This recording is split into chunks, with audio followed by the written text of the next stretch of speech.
Mga nakakatakot na kastilyo at pinalakas na simbahan. Ang mga pinalakas na simbahan ng Transylvania na matatagpuan sa mga nayon tulad ng Viskri ay ilan sa mga pinakamagandang arkitektura sa rehiyon.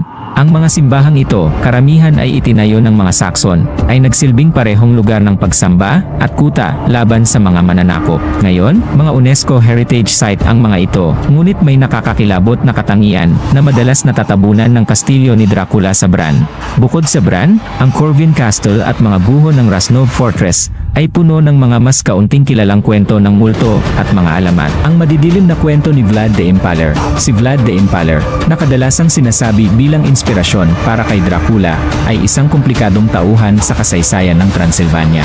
Isang prinsipe ng Wallachia noong ika-15 siglo, siya ay isang matapang na tagapagtanggol ng kanyang bayan, ngunit kilala rin sa kanyang malupit na pamumuno na ginamit niya para panatilihin ang kanyang kapangyarihan. Ang kwento ni Vlad, bagamat nakakatakot, ay madalas ginagawang romantiko sa panitikan at pelikula, ngunit sa mga lokal, siya ay kilala bilang isang pinuno na lumaban sa Imperyong Ottoman. Ang kanyang tunay na buhay ay puno ng pakikibaka sa politika, katapatan, pagtataksil, at isang walang hanggang laban para mabuhay sa malupit na kapaligiran ng medieval na silangang Europa. Mga alamat ng Secular at Roma.